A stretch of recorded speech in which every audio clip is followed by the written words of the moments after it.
رب العالمين الحمد لله رب العالمين نحمده ونصلي ونسلم على رسول الكريم الرحيم أما بعد فأعوذ بالله من الشيطان الرجيم بسم الله الرحمن الرحيم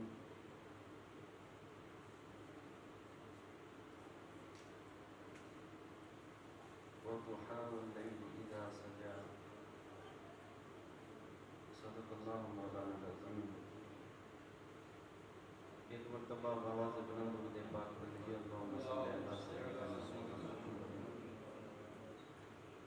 عدد ما فی الملاء صلاۃ دائمۃ بدوام ملک اللہ.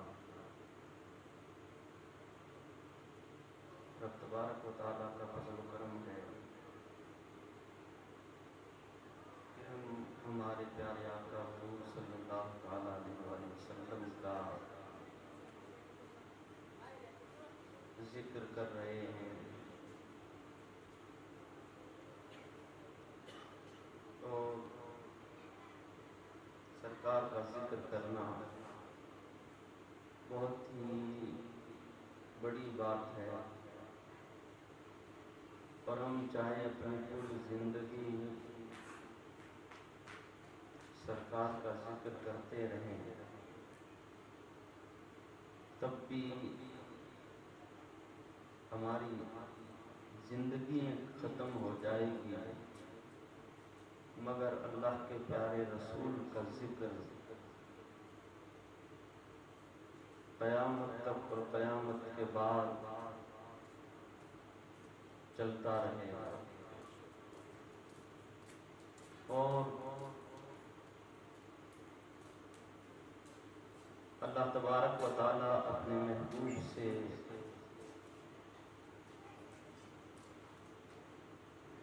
وہ محبت فرماتا ہے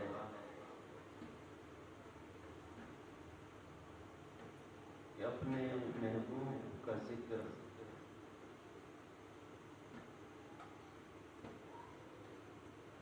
اپنے تمام انبیاء سے کروایا،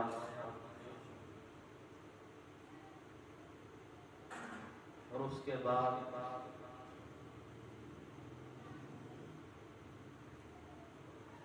حضور صلی اللہ علیہ وسلم کے اصحاب نے، تمام صحابہ نے، اور ان کے بعد والوں نے، اور قیامت تک سرکار کے عاشق ہوتے رہیں گے. اور ذکر ہوتا رہے گا.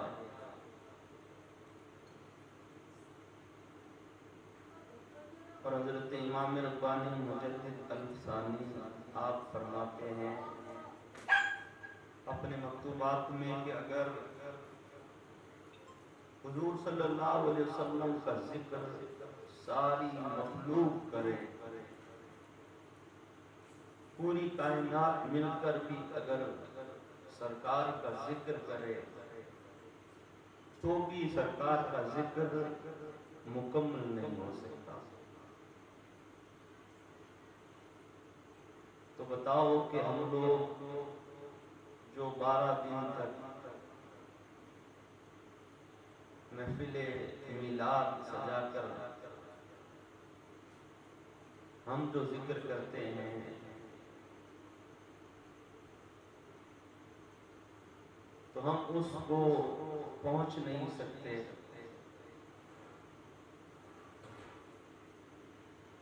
مگر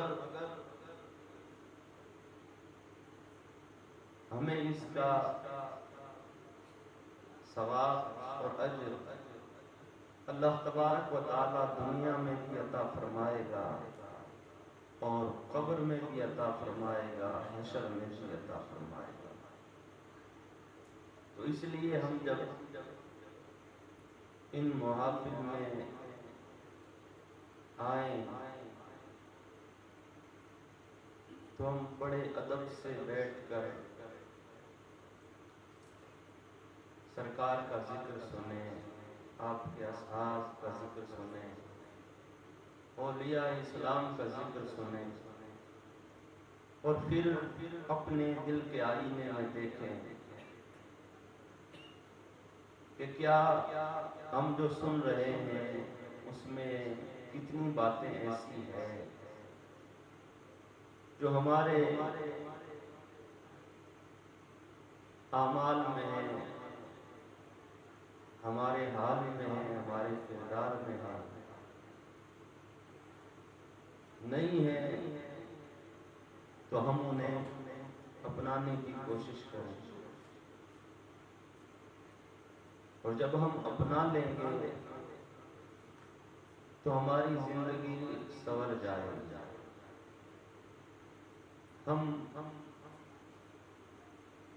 جو آج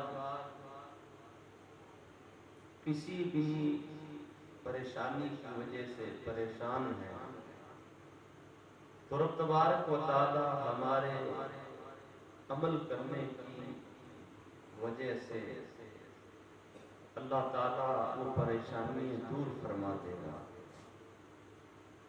اور ہم پر رب تبارک و تعالی کا کرم ہو جائے گا۔ ہم اتنے دنوں سے ہمارے سرکار کے صحابہ کا ذکر سن رہے ہیں، اور صحابہ کا ذکر حقیقت میں ذکر مصطفیٰ ہے۔ صحابہ کو جو صحابیت کا مقام ملا، حضور صلی اللہ علیہ وسلم کو ایمان کی حالت میں دیکھنے سے ملا۔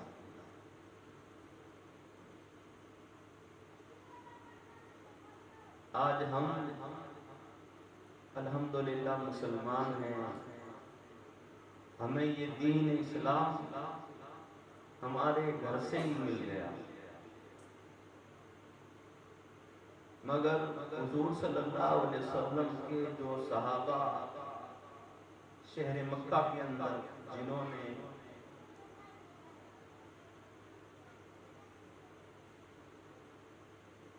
رب تبارک و تعالی کو مانا اور حضور صلی اللہ علیہ وسلم کو اللہ کا رسول مان گئے، اس وقت آپ نے سنا ہے کہ کچھ صحابہ جو دھیرے دھیرے اپنے خاص لوگوں کو، اپنے دوستوں کو ایمان کی دعوت دے رہے تھے، اس وقت ان لوگوں پر کفار مکہ کا جو ایمان لانے پر ان پر جو ظلم ہوا، وہ اس قدر ظلم کیا گیا کہ وہ ہم جب ذکر کرتے ہیں اور ہم جب سنتے ہیں، اس وقت ہمیں پتہ چلتا ہے کہ ان لوگوں نے کلمہ پڑھ کر کس قدر تکلیفیں برداشت کی، کس قدر مصیبتیں ان پر ٹوٹ پڑی۔ حضرت بلال پر کس قدر شہر مکہ کی گلیوں میں ظلم کیا گیا، حضرت عمار بن یاسر کو اور ان کے گھر والوں کو، ان کی بیوی کو، ان کے اور ساتھیوں کو کس قدر شہر مکہ کے اندر تکلیف دی گئی تھی، انہیں مارا گیا تھا، مگر اس کے باوجود بھی ان لوگوں نے کہا کہ اے کفار مکہ تم ہماری جان نکال دو، مگر ہم اب واپس بدلنے والے نہیں ہیں، پلٹنے والے نہیں ہیں۔ ان کا صرف اتنا ہی کہنا تھا کہ تم کلمہ چھوڑ دو، یہ نیا مذہب چھوڑ دو، حضور صلی اللہ علیہ وسلم کا ساتھ چھوڑ دو، ہم تمہیں کچھ نہیں کہیں گے۔ مگر وہ صحابہ کرام جو شروع کے اندر اسلام میں داخل ہوئے تھے اور جن پر ظلم ہو رہا تھا، وہ کہہ رہے تھے کہ اگر ہم نے کلمہ ہی چھوڑ دیا تو پھر یہ ہماری زندگی کس کام کی ہے؟ ہماری یہ زندگی پھر کس کام کی ہے؟ تم ہمارے جسم کی بوٹی بوٹی کر دو، ہماری جان نکال دو، اور جو چاہو سزا دے دو، مگر اب ہم محمد کا ساتھ چھوڑنے والے نہیں ہیں۔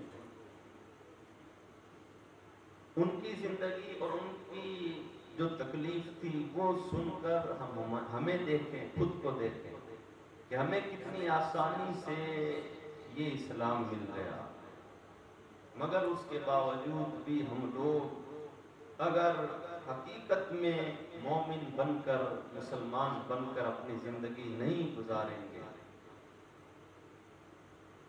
تو پھر بلا بتاؤ کہ ہم جب اپنی قبر میں جائیں گے اس وقت ہمارا کیا حال ہوگا؟ جس قبر میں ہمارے ساتھ کوئی بھی نہیں ہوگا۔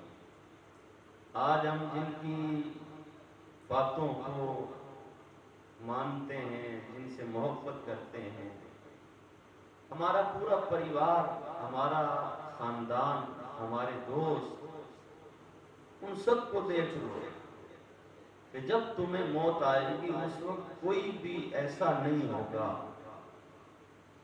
جو تمہارے لیے یہ کہہ دے کہ میں اس کی میت کو اپنے گھر سے باہر نہیں لے جانے دوں گا، اسے یہیں رکھوں گا، یہ میرا دوست ہے، میرا ساتھی ہے، میرا باپ ہے، میرا بھائی ہے، یہ میرا شوہر ہے، یہ ہمارے چچا ہیں۔ نہیں، ہر ایک کو یہی ہوگی فکر، اور جامع مسجد کے اندر اعلان بھی ہو جائے گا، فلاں بن فلاں انتقال کر گئے ہیں، اور اس وقت ان کے جنازے کو ان کے گھر سے اٹھایا جائے گا۔ یہ اعلان ہوگا، ان کا ہم سب کا ہونے والا، ہر ایک کا اعلان ہے۔ مگر ہمیں جو اللہ تعالیٰ نے یہ زندگی دی ہے اور جو یہ سانسیں دی ہے، ان سانسوں کو، اس زندگی کو جتنا ہو سکے اللہ تعالیٰ کی عبادت میں لگانے کی کوشش کریں۔ حضور صلی اللہ علیہ وسلم کی سنتوں پر عمل کرنے کی کوشش کریں۔ آج ہماری عمر کتنی ہو گئی ہے، کتنی گزر گئی ہے اور کتنی باقی ہے، ہمیں اس کا بھی علم نہیں ہے کہ ہمیں کس دن موت آئے گی، کس حالت میں موت آئے گی، اور جب ہماری روح نکالنے کے لیے اللہ کے فرشتے آئیں گے، حضرت اسرائیل علیہ السلام، تو اس وقت ہمارے پورے گھر والے ساتھ ہوں گے یا نہیں ہوں گے، یا ہم کہیں پر اکیلے ہوں گے، یا ہم کہیں پر اور جگہ ہوں گے، یا اپنے گھر میں ہوں گے، تو کوئی بھی تمہارا دوست، بھائی، باپ، بیوی، بچے، کوئی بھی اس موت کو اور اس فرشتے کو روک نہیں سکتے، اور تمہیں جس حالت میں تم ہو اسی حالت میں تمہاری روح نکال لی جائے گی، اور جب روح نکال لی جائے گی پاس میں بیٹھی تمہاری بیوی، اسے عورتیں اٹھا کر اور کمرے کی طرف، بند کمرے کی طرف لے جائیں گے، بچوں کو دور کیا جائے گا، تمہارے دوست تمہارے لیے کفن لینے کے لیے جائیں گے، کچھ تمہارے رشتہ دار تمہاری بوڈی کا ناپ لیں گے اور قبرستان کی طرف دوڑتے ہوئے جائیں گے. قبر کھودنے والے سے کہیں گے کہ اس کی یہ ناپ ہے اور اس ناپ سے تم قبر کھودو. اور ہمارا وہ آخری گھر ہمارے لیے تیار ہو رہا ہے. ادھر کچھ اور ہمارے رشتہ دار جو غسل دینے والا ہے اسے بلا کر لائیں گے. ہم خود نہیں دیں گے کیونکہ ہم نے سیکھا ہی نہیں. میت کو غسل دینا تو دور، ہمیں خود کو غسل کرنا نہیں آتا.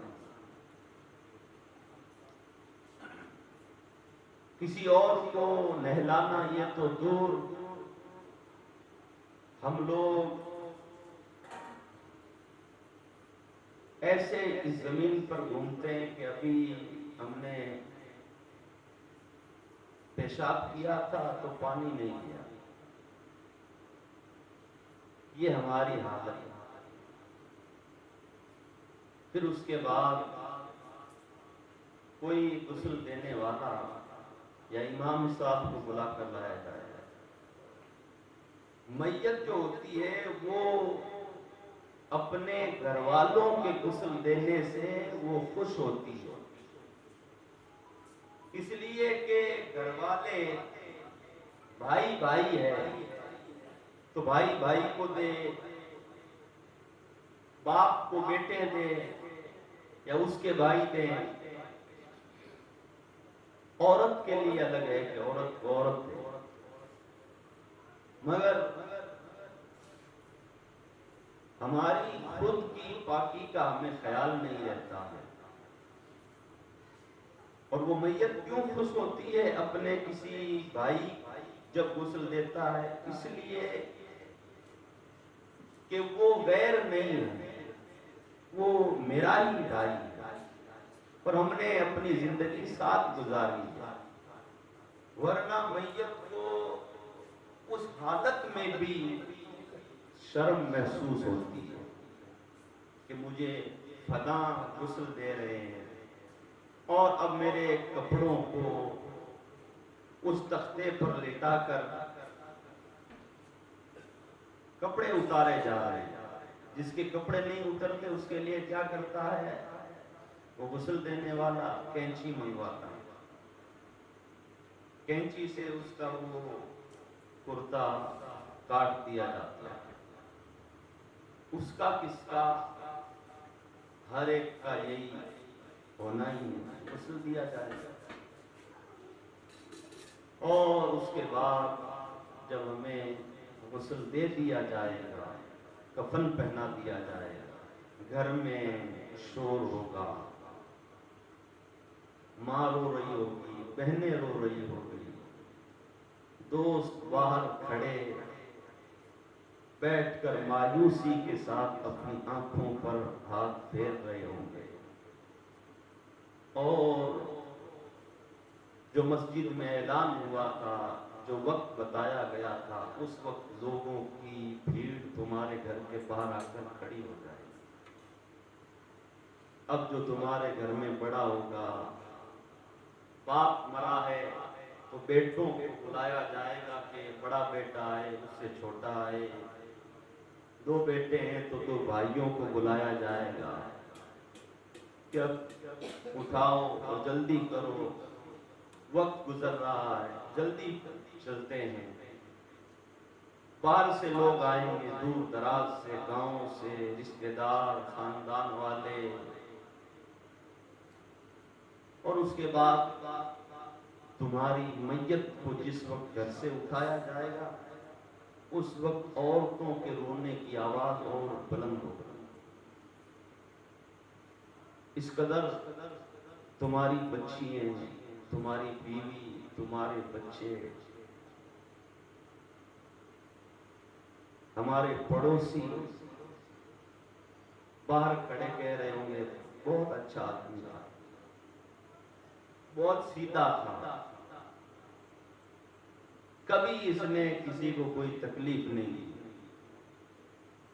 چاہے زندگی میں اس نے ہاتھی مارے ہوں، مرے گا اس وقت کہیں گے کہ بہت اچھا تھا، یہ بہت اچھی عورت تھی، عبادت کرنے والی تھی، پردے میں رہنے والی تھی یا پردے میں نہیں رہنے والی تھی۔ لوگ اس قدر باتیں کریں گے اور ادھر تمہارے بیٹے، تمہارے بھائی ہمارے جنازے کو اٹھا کر گھر سے باہر نکالیں گے، پھر لوگ باری باری کندھا دینے کے لیے آگے بڑھیں گے۔ روانہ وہ ہمارا گھر سے نکلنا ہو جائے، ہم کدھر جا رہے ہیں، ہماری میت کو کس طرف لے جایا جا رہا ہے، اپنے مولا کی طرف ہمیں لوٹایا جائے، ہمیں اس طرف جانا ہے۔ ہمیں ہر وقت جب تھوڑا سا ہمیں وقت ملے، کام سے فرصت ہو اور اگر اکیلے تنہا بیٹھے ہوئے ہوں تو یہ تصور اپنے ذہن میں لایا کرو۔ کیوں؟ اس کے لیے کہ جب تم اپنی موت کا، اپنی قبر کا جب تصور لاؤ گے تو اللہ تعالیٰ تمہارے دل کے اندر جو گناہ اٹھ رہے ہوں گے اللہ تعالیٰ انہیں مٹا دے گا، اور تمہارے دل کے اندر رب تبارک و تعالیٰ کی عبادت کا خیال آئے گا۔ پھر تمہیں پتا چلے گا کہ ارے ہم تو یوں سمجھتے تھے کہ ہمارے گھر والے، ہمارے رشتہ دار، دوست یہ وفادار ہیں، وفا کرنے والے ہیں، مگر نہیں، یہ پوری دنیا ہی بے وفا ہے۔ صرف ہم سے محبت کرنے والے ہمارے پیارے آقا حضور صلی اللہ علیہ وسلم ہیں۔ آپ کے سوا ہم سے کوئی سچی محبت نہیں کرتا، کوئی سچی محبت نہیں کرتا۔ ہم خود دیکھتے ہیں، آپ خود دیکھتے ہو کہ جب قبرستان پہنچ جاتے ہیں، قبر میں میت کو سلا دیا جاتا ہے، پھر اس کے بعد کیا ہوتا ہے؟ اس کے بعد تمہیں جب قبر میں سلا دیا جاتا ہے اور تمہاری قبر اس کی کشادگی، اس کی لمبائی چوڑائی کتنی ہوگی یہ پہلے ہی طے ہو جاتا ہے، پہلے ہی لکھ دیا جاتا ہے، پہلے ہی فرشتوں کو حکم دے دیا جاتا ہے۔ ایک گاؤں کے اندر ایک بزرگ تھے حضرت عامر، ایک دن ان کے دل میں اپنی موت کا خیال اس قدر آیا کہ وہ گھبرائے اور اپنے گھر سے اٹھ کر قبرستان کی طرف چل پڑے۔ جب قبرستان گئے، یہ پرانے وقت کی بات ہے، تو وہ بزرگ جب قبرستان گئے تو وہاں جو قبر کھودنے والا تھا اس سے جا کر ملاقات کی اور اس سے پوچھا کہ میں تمہاری ملاقات کے لیے آیا ہوں اور تم سے کچھ باتیں کرنی ہیں۔ تو اس قبر کھودنے والے نے کہا حضرت آپ مجھے کسی کے ساتھ بلوا لیتے، میں خود ہی آ جاتا، آپ کیوں اتنی دھوپ میں یہاں چلے آئے؟ تو کہا کہ نہیں مجھے ضرورت ہے۔ تو کہا کہ جی حضرت آپ آ ہی گئے ہو، کیا بات کرنی ہے؟ تو ان بزرگ نے اس قبر کھودنے والے سے پوچھا کہ تمہیں کتنے سال ہو گئے قبر کھودتے ہوئے؟ تو اس نے کہا کہ 50 سے اوپر عرصہ ہو گیا، 50 سال سے میں یہ کام کر رہا ہوں اور اب چھوڑنے والا ہوں، عمر اتنی ہو گئی۔ تو کہا کہ جب تم قبر کھودتے ہو کیا تم نے کوئی ایسی عجیب چیز دیکھی ہے؟ تمہیں اتنا عرصہ ہو گیا ہے، یہیں رہتے ہو، ہر وقت میتوں کو آتے ہوئے دیکھتے ہو، دفن کرتے دیکھتے ہو، قبر کھودتے ہو، اور اس زمانے میں کیا ہوتا تھا کہ جو قبر کھودنے والا ہوتا تھا وہ پہلے ہی صبح جاتا قبرستان اور کچھ قبریں کھود کر وہ پہلے ہی رکھتا تھا۔ اس زمانے میں یہ ہوتا تھا کہ جب پھر کسی کا انتقال ہوتا تھا تو اس کے گھر والے جا کر اس قبر کھودنے والے سے پوچھتے کہ کوئی قبر تیار ہے؟ وہ کہتا ہاں۔ کہا اس کی کتنی مزدوری دینی ہے؟ وہ اس کی مزدوری لے لیا کرتے تھے۔ تو ہر دن کا ان کا یہ طریقہ تھا، ایک تو قبر وہ روزانہ کھودا کرتے۔ تو ان سے انہوں نے پوچھا کہ بتاؤ تم نے کوئی اپنی زندگی میں یہاں پر کوئی ایسی چیز دیکھی ہے جس سے تمہارا دل ہل گیا ہو، تمہارا کلیجہ کانپ گیا ہو؟ تو اس نے جب ان سے پوچھا ان بزرگ نے، تو وہ قبر کھودنے والا کانپنے لگ گیا اور اس نے کہا کہ میں نے آج تک کسی سے بھی یہ بات نہیں کہی کہ میں نے اس قبرستان میں کیا دیکھا، آج تک میں نے کسی سے نہیں کہی، اور آپ ہمارے گاؤں کے بزرگ ہو، اللہ والے ہو، اور آپ آئے ہی یہی کچھ پوچھنے کے لیے، تو آپ کو بتاتا ہوں کہ میں نے کیا دیکھا۔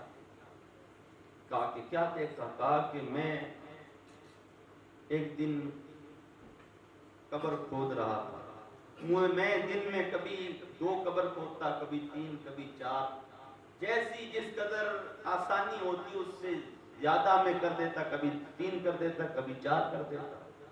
ایک دن میں نے جب قبر کھودنی شروع کی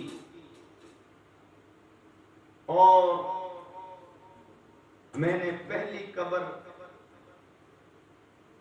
بڑی آسانی سے کھود دی، اس کے بعد دوسری قبر کھود دی۔ کہا کہ اس میں تھوڑی مجھے مشکل ہوئی، تکلیف ہوئی۔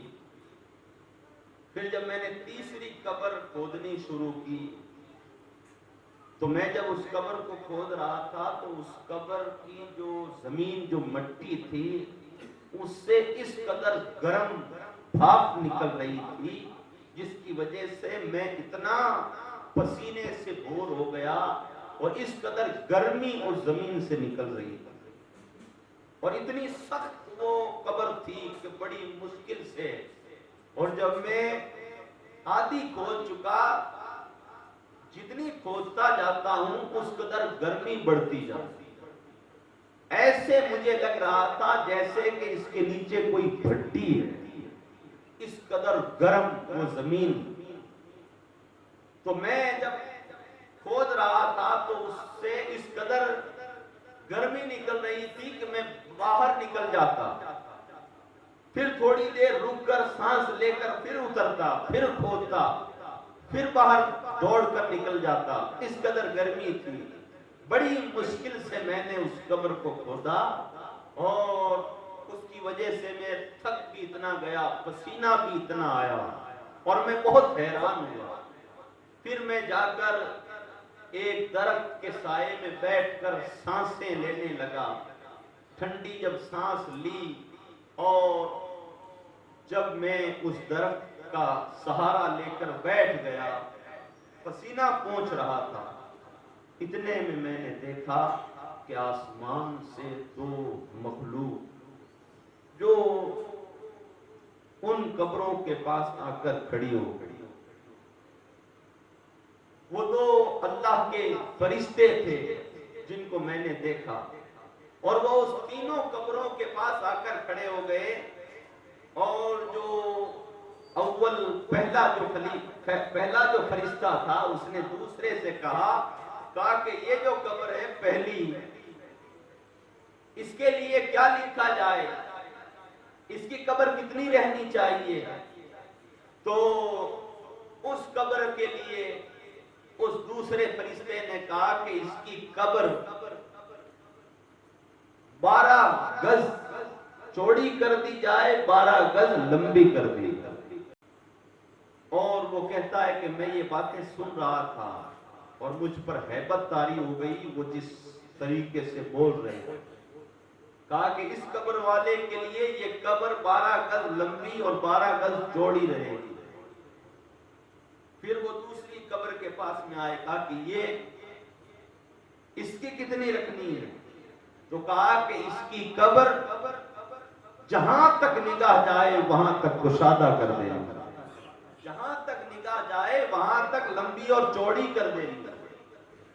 پھر اس کے بعد تیسری قبر کے پاس آیا، اس قبر کی طرف فرشتے نے کہا کہ اس کے لیے، اس میں جو آنے والا ہے اس کے لیے، کہا کہ اس کے لیے اس کی قبر اتنی سی کر دیں گے، اتنی سی اس کے لیے یہ قبر کر دیں گے۔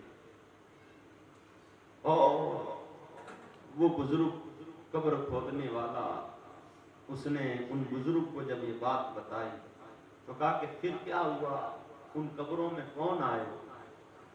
تو کہا کہ ہاں پھر میں وہیں بیٹھا رہا، اس لیے کہ اب میرے کوئی گراہک آنے والے ہیں جو مجھے مزدوری دیں گے، قبر لیں گے، تو میں بیٹھا رہا اور میں نے انتظار کیا کہ یہ پہلی قبر کس کی ہوگی، کس کی ہوگی، کس کی ہوگی، انتظار کر رہا تھا۔ پھر بہت دیر بعد ایک میت کو صرف اور صرف 5 لوگ لے کر آ رہے تھے، صرف 5 ہی لوگ تھے اور کوئی چھٹا نہیں تھا، اتنے کم لوگ تھے، اتنے کم لوگ تھے۔ اور جب اسے لے کر آئے کہا کہ یہ ہمیں پہلی قبر دے دو، تو کہا کہ میں قبر تو دینے کے لیے کھودی ہے، لے لو، مگر مجھے یہ بتاؤ کہ یہ کون ہے، یہ کس کی میت ہے؟ تو ان لوگوں نے جو لے کر آئے تھے انہوں نے کہا کہ یہ ہمارے گاؤں کا سب سے غریب آدمی، سب سے غریب آدمی، اور اس کا کوئی بھی پیچھے نہیں ہے، نہ کوئی باپ ہے، نہ ماں ہے، نہ اولاد ہے، نہ بھائی ہے، کوئی بھی اس کے رشتہ دار نہیں، سب اسے چھوڑ کر چلے گئے، یہ اکیلا ہی تھا۔ اور جب اس کا انتقال ہو گیا تو غریب تھا، اس لیے جو بڑے بڑے لوگ تھے وہ تو پہلے ہی اسے کچھ نہیں سمجھتے تھے۔ ہمارے دل میں آیا، کہا کہ ہم ہی اسے لے جائیں، اللہ تعالیٰ نے ہمیں توفیق دی تو ہم نے اسے غسل کروایا، کفن دیا اور لے کر آ گیا۔ تو پہلی قبر کے اندر اس کو سلا دیا گیا۔ وہ قبر کس کی تھی؟ جن کے لیے فرشتوں نے کہا 12 گز لمبی اور 12 گز چوڑی کر دی۔ پھر وہ کہتے ہیں کہ پھر میں بیٹھ گیا اور انتظار کرنے لگا، پھر دوسری قبر کے لیے ایک اور میں نے دیکھا کہ پھر کچھ لوگ آ رہے ہیں، پہلے تو 5 آئے تھے مگر اس بار صرف 4 ہی لوگ آئے، 4 ہی لوگ آئے اور انہوں نے مجھ سے وہ دوسری قبر مانگی، میں نے کہا لے لو، مگر بتاؤ کہ یہ کس کی میت ہے؟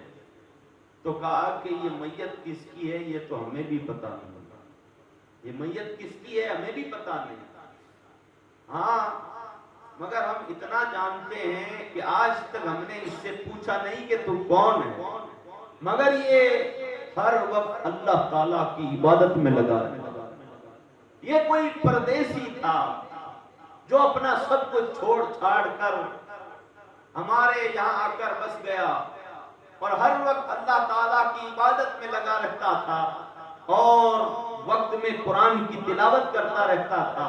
کوئی بھی ایسا نہیں تھا جو اسے کھانا لا کر کھلائے، اس کے پاس میں اور کوئی چیز نہیں تھی، اور جب اس کا انتقال ہو گیا اس کے پاس میں کوئی بھی رقم نہیں نکلی، نہ کوئی اس کے پاس میں کوئی روپیہ نکلا۔ ہم نے گاؤں سے چندہ کر کے اس کے کفن کے روپیے کیے، اور یہ جو ہم قبر کھودنے والے کو دینے والے ہیں یہ بھی ہم نے جمع کر کے ہم لائے ہیں۔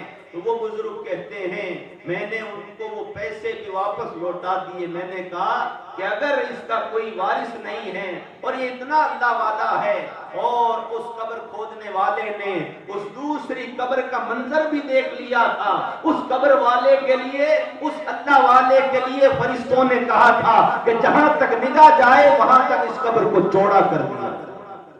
وہ قبر ہے، وہ صاحب قبر آیا تو کہا کہ میں نے ان سے پیسے بھی نہیں لیے، اور پھر اس کے اندر اس کو سلا کر وہ چلے گئے. اب تیسری قبر جس کو کھودنے میں مجھے بڑی تکلیف ہوئی اور جس سے بھٹی میں جس طریقے سے آگ اور تپش نکلتی ہے اس قدر اس قبر سے وہ گرماہٹ نکل رہی تھی. اب میں نے کہا کہ یہ قبر کس کی ہوگی, اس قبر میں کون آئے گا. پھر شام تک میں نے دیکھا کہ اتنی بھیڑ اور اس قدر لوگوں کا ہجوم اس میت کو لے کر آ رہے ہیں, اور میں دیکھ کر حیران ہو گیا. میں نے کہا اتنی بھیڑ, اس قدر لوگوں کا ہجوم, اور اس میت کے ساتھ میں گاؤں کے بڑے بڑے رئیس لوگ, بڑے بڑے عہدے کے لوگ, بڑے بڑے افسر لوگ, اس شہر کے اس گاؤں کے بڑے بڑے عہدہ رکھنے والے, گاؤں کے بہت بڑے امیر لوگ اور افسر لوگ اس میت کے ساتھ میں آئے. میں حیران ہوا. میں نے کہا اس کی قبر کے لیے تو فرشتوں نے کہا اس کی قبر بس اتنی رکھنی ہے. وہ آگے بڑھ کر اس نے کسی آدمی کو سائیڈ میں لے کر پوچھا یہ کس کی میت.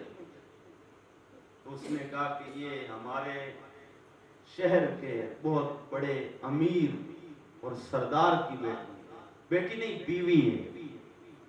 کہا کہ اچھا. کہا کہ ہاں. کہا کہ اس کے میت میں اتنی بھیڑ. کہا کہ ہاں. کہا کہ یہ رہتی کیسے تھی, اس کے بارے میں کچھ بتاؤ, تم ساتھ آئے ہو. کہا کہ ہاں ساتھ تو اس لیے آئے ہیں کہ ہمارے شہر کا بہت امیر آدمی ہے اور آج ہم بھی دیکھتے ہیں کہ کس کا جنازہ جا رہا ہے, کس کی میت جا رہی ہے.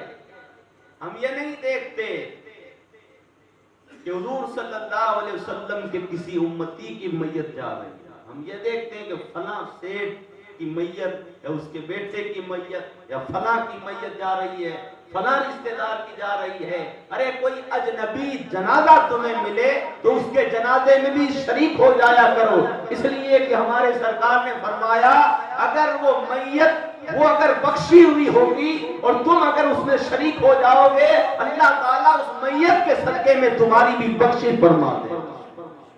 اور اگر وہ گنہگار ہے اور تم بخشے ہوئے ہو تو اللہ تعالیٰ تمہاری وجہ سے اس کی بخشش فرما دے گا. اس لیے جنازوں میں جایا کرو, یہ نہ دیکھا کرو کہ ہمارا رشتہ دار ہے کہ نہیں, ہمارے شہر کا بڑا آدمی ہے کہ چھوٹا آدمی ہے کہ غریب آدمی ہے. تو انہوں نے پوچھا کہ یہ عورت کیا کرتی تھی. کہا کہ اپنے شوہر کے مال پر بڑی اتراتی تھی, اپنے شوہر کے مال پر بڑا اتراتی تھی, غریب عورتوں کو کچھ نہیں سمجھتی تھی. اور جب بازار میں نکلتی تھی تو اس کا دوپٹہ اس کے گلے میں ہوتا تھا, سر کھلا ہوا ہوتا تھا, اور اس قدر وہ بن سور کر نکلتی تھی کہ شہر کے دکاندار بازار والے اسے گھور گھور کر دیکھا کرتے تھے. یہ اس قدر اترا کر چلتی تھی یہ اپنے شوہر کے مال پر, اور بتاتی تھی کہ میں فلاں سیٹ کی بیوی ہوں. یہ ایسے چلا کرتی تھی. ان بزرگ نے اپنے ماتھے پر ہاتھ رکھ لیا. کہا کہ اس کی قبر تو اللہ نے صرف اتنی سی رکھی ہے. آج میں میری ماؤں بہنوں سے کہنا چاہتا ہوں کہ جب گاؤں میں نکلے, شہر میں نکلے تو اپنے چہرے کو چھپا کر نکلے, تمہارے چہرے پر کسی غیر کی نظر نہ پڑے, اور نمازوں کی پابندی کریں, اللہ تعالیٰ کا ذکر کریں, قرآن کی تلاوت کریں, اس لیے کہ کوئی بھی ہمارے لیے ہماری قبر میں کام آنے والا ہے. کوئی بھی آج دیکھتے ہیں کہ دفن کرنے کے بعد میں صرف 40 دن تک گھر والے یاد کرتے ہیں, یا 6 مہینے تک یاد کریں گے, سال بھر تک تمہیں یاد کریں گے, بعد میں ایسے بھولیں گے جیسے کوئی تھا ہی نہیں. ہم خود دیکھ لیں ہمارے خاندان میں یا گھر میں کوئی گزرا ہو تو ہمیں یاد رہتا ہے, نہیں رہتا ہے. ہمارے لیے بھی لوگ اس قدر ہمیں بھول جائیں. اس لیے محبت کرنی ہے تو مدینے والے سے محبت کرو، اللہ تعالیٰ کی عبادت کرو، داڑھی نہیں رکھی ہے تو سرکار کی سنت سجا لو، اس لیے کہ ہماری زندگی نہ جانے کتنی رہ گئی ہے، ہمیں کوئی پتہ نہیں، ہماری آدھی سے زیادہ زندگی گزر چکی ہے، اب پتہ نہیں کتنی رہ گئی، اور پتہ بھی نہیں ہے ہمیں کہ کس حالت میں ہم لوگ وہاں پر پہنچیں گے، کیا پتہ ہم کس حالت میں جائیں، کس حالت میں ہماری روح نکالی جائے، نمازیں نہیں ہوگی، ہم فرشتوں سے کہیں گے کہ میں داڑھی رکھ لوں، نماز پڑھ لوں، سجدہ کر لوں، فرشتے کچھ نہیں سنیں گے، انہوں نے سنی ہے یا پوچھی ہے تو وہ اللہ کے رسول کی سنی ہے اور کسی کی نہیں، سرکار کے سوا۔ حضور صلی اللہ علیہ وسلم کے لیے تو حضرت ملک الموت سرکار کے سامنے ڈائریکٹ نہیں گئے، حضرت جبرائیل علیہ السلام کو ساتھ میں لے کر آئے۔ سرکار کی شان تو وہ شان ہے کہ حضرت ملک الموت کی بھی ہمت نہیں کہ ڈائریکٹ سرکار کے سامنے پہنچ جائے، حضرت جبرائیل علیہ السلام کو ساتھ میں لایا گیا، اس لیے کہ حضرت جبرائیل کا آنا جانا تھا، سرکار کی بارگاہ میں آتے رہتے تھے، اور ہم اگر کسی بڑے کے ساتھ ملنے، اگر بڑے کے لیے جائیں، بڑے سے ملنے کے لیے جائیں تو ہم ڈائریکٹ اس کے پاس میں جا ہی نہیں سکتے، اس لیے کہ ہم نے کبھی اس سے ملاقات ہی نہیں ہوئی، جائیں گے تو کسی کو جانکار کو، اس کے ملنے والے کو ساتھ لے کر جائیں گے، اور سرکار کے سوا کوئی دنیا میں دوسرا ہوا ہی نہیں۔ ہر نبی کی زندگی سیرت دیکھو، آپ نے سنی ہوگی حضرت سلیمان علیہ السلام جنہوں نے پوری دنیا پر حکومت کی، ان کے پاس میں جب حضرت ملک الموت کے فرشتے جب گئے تو حضرت سلیمان علیہ السلام اس وقت بیت المقدس جو ہے مسجد اقصی، اس کی آپ تعمیر کروا رہے تھے، اور وہ بھی جنات ان سے کام ہو رہا تھا، وہ کام کر رہے تھے، وہ مسجد بنا رہے تھے، اور آپ وہاں پر کھڑے تھے، اور فرشتوں نے جا کر کہا کہ حضرت آپ کا بلاوا آ گیا۔ اس وقت مسجد کا کام ابھی آدھے سے زیادہ کام باقی تھا، حضرت سلیمان علیہ السلام نے کہا کہ دیکھو ابھی میں مسجد بنوا رہا ہوں، اور مسجد بنانے والے بھی دیکھو جنات ہیں، اور جب تک میں ان کے سامنے کھڑا ہوں تب تک یہ کام کر رہے ہیں، اگر انہیں پتا چل گیا کہ میں انتقال کر گیا تو یہ کام یہیں چھوڑ کر بھاگ جائیں گے، اس لیے تم جب یہ مسجد بن جائے، جب یہ کام ہو جائے، اس کے بعد آ جانا۔ حضرت ملک الموت نے کہا اللہ کی اجازت نہیں، اللہ نے مجھے جس سانس میں آپ کی روح نکالنے کا حکم دیا ہے اسی سانس میں میں روح نکالوں گا۔ بتاؤ سلیمان علیہ السلام جن کا تخت ہوا لے کر اڑتی رہتی تھی، جن کا حکم ہر اللہ کی مخلوق اللہ تعالیٰ کی عطا سے مانتی تھی، وہ سلیمان علیہ السلام ان کے سامنے حضرت ملک الموت کہہ رہے ہیں کہ میں اسی سانس میں آپ کی روح نکالوں گا جس کا اللہ نے حکم دیا ہے۔ آپ نے پھر کہا کہ یہ مسجد کا کام ادھورا رہ جائے گا، یہ مسجد کا کام ادھورا رہ جائے گا، کام بھی اتنا بڑا ہو رہا ہے، اور کوئی اور مسجد کسی گاؤں کی مسجد نہیں بن رہی تھی بلکہ بیت المقدس وہ بن رہا تھا، وہ مسجد بن رہی تھی جہاں پر انبیاء کرام معراج کی رات حضور صلی اللہ علیہ وسلم کے مقتدی بن کر کھڑے ہوئے، وہ جگہ۔ مگر دیکھو کہ حضرت سلیمان علیہ السلام کو آپ کو موقع نہیں دیا گیا، تو پھر بلا بتاؤ ہماری گنتی کن لوگوں میں؟ ہم کن لوگوں میں آتے ہیں؟ ہم تو مسجد کیا بنائیں، ہم تو نماز ہی نہیں پڑھتے۔ مسجد بنانے سے اونچا کام ہے نماز قائم کرنا، نماز پڑھنا۔ مسجد بنانے سے بڑا کام نمازیوں کو بنانا، یہ کام۔ آج ہم خود کی زندگی میں دیکھیں کہ ہم 5 وقت کی نماز پڑھتے ہیں کہ نہیں پڑھتے؟ پورا دن ہمارا کہاں گزر رہا ہے؟ کیسے ہماری زندگی گزر رہی ہے؟ کس قدر ہمیں اللہ تعالیٰ کا خوف ہے؟ کام کاروبار یہ تو چلتا ہی رہے گا۔ دین اسلام یوں نہیں کہتا کہ تم اپنا کام چھوڑ دو، گھر بار چھوڑ دو، بیوی بچوں کو چھوڑ دو۔ نہیں، جب نماز کا وقت ہو جائے تو مسجد کی طرف دوڑتے چلے جاؤ، باقی تم تمہارا کاروبار کرو، گھر والوں کے ساتھ رہو، جہاں گھومنا ہے گھومو، گناہ سے بچو، نیک کام کرو۔ تو ہم یہاں جو 12 دن تک حضور صلی اللہ علیہ وسلم کی سیرت، آپ کے صحابہ کا عشق اور ان کی ادائیں، ان کی تکلیفیں، انہوں نے کس قدر دین کا کام کیا، یہ سب ہم یہاں پر سن رہے ہیں اور سنتے چلے آ رہے ہیں اور سنتے رہیں گے۔ مگر مزہ تو اس وقت آئے گا جب ہم یہاں سے سن کر عمل کرنے لگتا ہے۔ سنانے کے لیے تو میں صبح کر دوں گا، سناتا رہوں گا، مزہ آتا رہے گا، مگر عمل نہیں کرو گے تو پھر سب سے پہلے کہتے ہیں نا، ہم بات کرتے ہیں کہ سب سے پہلے مولانا ان کی پکڑ ہوگی۔ اب تو نہیں ہوگی، میں نے کہہ دیا تمہیں، اب عمل نہیں کرنے والے ہیں ان کی ہوگی۔ اس لیے ہماری محبت، سرکار سے محبت، اصل وہ محبت ہے جب ہم نمازی بن جائیں، اپنے چہرے پر داڑھی رکھیں، سنت سجا لیں گے۔ آج بیویاں بھی کیسی ہے، جوان سے کہتے ہیں داڑھی رکھو تو اسے ماں باپ کا ڈر نہیں لگتا، بیوی کا ڈر لگتا ہے۔ یہ کیسی تمہاری محبت ہے،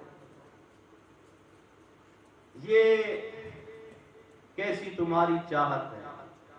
اللہ تعالیٰ نے تو حکم دیا ہے کہ تم اپنے گھر والوں کو جہنم کی آگ سے بچاؤ، اور آج تمہاری بیوی تمہیں سنت رکھنے سے روک رہی ہے اور تم اس کے کہے پر چل رہے ہو۔ میں نے شاید یہاں پر یہ بات کہی ہوگی، کہیں گاؤں کے اندر جوان تھا، نماز پڑھنے والا، سنت رکھی ہوئی، ابھی شادی بھی نہیں ہوئی۔ جب رشتہ لے کر گئے اور جب اس لڑکی کو پتا چلا کہ اس کے تو داڑھی رکھی ہوئی ہے، تو اس نے کہا کہ میں تو شادی نہیں کروں گی، میں تو شادی نہیں کروں گی، اس کے داڑھی رکھی ہوئی۔ یہ آج ہماری بچیوں کا حال۔ بزرگوں نے، علماء نے، صوفیاء نے تو یہ بتایا ہے کہ جس کے چہرے پر داڑھی نہیں ہے تو پھر اس میں اور عورت کے چہرے میں کیا فرق ہے؟ کیا فرق ہے؟ سرکار نے فرمایا، کہا کہ تمہاری صورت کی مشابہت عورت سے نہ ملے، اس لیے داڑھی بڑھاؤ اور مونچھیں گھٹاؤ، مونچھیں کم کرو، داڑھی بڑھاؤ، تاکہ تمہاری صورت عورتوں سے اچھی لگے۔ اور جو اپنی داڑھی سے پیار کرنے والے ہیں، جنہوں نے داڑھی سنت سجائی ہے، ان سے پوچھو تمہیں اپنی داڑھی سے کتنی محبت ہو؟ ہمیں ہے تو ہے، مگر ہماری داڑھی سے ہمارے سرکار کو بھی محبت ہے۔ آج ہم جب کٹنگ کرانے جاتے ہیں تو پورا چہرہ ایک دم صاف، سمجھتے ہیں کہ مجھے گاؤں میں دیکھیں گے بہت خوبصورت ہے، بہت سنور کر آیا ہے، مگر نہیں، بس تھوڑے دن تک وہ خوبصورتی رہے گی، بعد میں تو وہ اترنا ہی اترنا ہے۔ ارے وہ خوبصورتی کس کام کی؟ دنیا میں ہر خوبصورت سے اوپر ایک خوبصورت ہے، خوبصورت سے اوپر خوبصورت ہے۔ تم کتنے خوبصورت ہو جاؤ گے،